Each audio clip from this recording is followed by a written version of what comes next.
বন্ধুরা, আমি তোমাদের টিয়া দিদিভাই চলে এসেছি তোমাদের সঙ্গে কথা বলতে। কে কোথায় আছো ঝটপট আমার ব্লগে চলে এসো। প্লিজ কেউ স্কিপ করো না গাইস, ঝটপট আমার ভিডিওটায় দেখে যেও তোমরা। প্লিজ কমেন্ট করো না, লাইক করো না, এটা কি ঠিক গাইস? ভুল? তাহলে চলে এসো।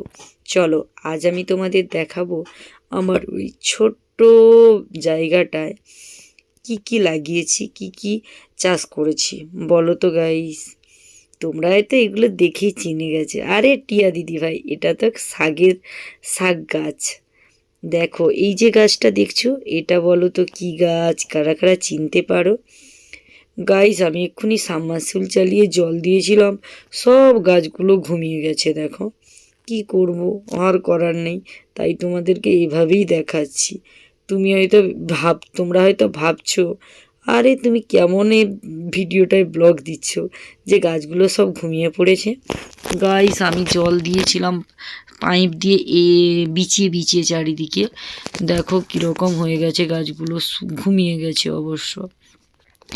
ওই যে ছোট্ট দেখছো, এই যে এগুলো হলো খসলা শাক বলে, বা কি আর একটা সাদা শাক বলে।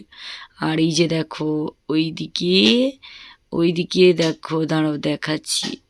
এইদিকে সাইডে যে এগুলো আরও আলাদা আলাদা মাদা দেওয়া আছে অবশ্য, তাই তোমাদেরকে দেখাই। এটা হলো পিড়িং শাক, অল্প করে পিড়িংও দেওয়া আছে, খসলা শাকও দেওয়া আছে। তাই চেষ্টা করছি তোমাদের সঙ্গে সব ছোট্ট বাগানটায় একটা করে শেয়ার করছি তোমাদের সঙ্গে, চেষ্টা করছি। দেখো এইদিকে ধনিয়া পাতা দিয়ে দেওয়া হয়েছে।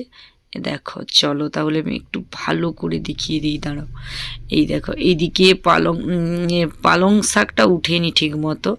এইদিকে দেখো আমার টমাটো গাছগুলোয় কি পরিমাণ ফুল এসছে, বাপ রে বাপ। আর ওইদিকে অনেকগুলো লাউ গাছ আছে, আর এই যে ধনিয়া পাতার গাছ সব ঘুমিয়ে গেছে। দেখো ধনিয়া গাছটাও ঘুমিয়ে গেছে। জলটা আমার ভুল হয়েছে, বিছিয়ে বিছিয়ে দেওয়াটা দিয়ে দিয়েছি বলে সঙ্গে সঙ্গে এরকমই কেস ঘটে গেছে। আর দেখো আমার কি পরিমাণ টমাটো গাছে ফুল এসছে, পুরো এক গাঁটে গাঁটের ফুলে এসছে। আর যদি হনুমান রাখে তাহলে আমরা দুটো ফল হলে তোমাদেরকে দেখাবো। আর হনুমান যদি খেয়ে নেয়, ভুলে যাও, তাহলে আর দেখাতে পারবো না।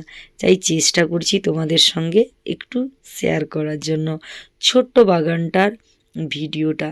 এই দেখো গাইস, কি সুন্দর আলু গাছ, টমাটো গাছ, পিলিং শাক, পালং শাক। ওকে বন্ধুরা, ভালো থেকো, বাই।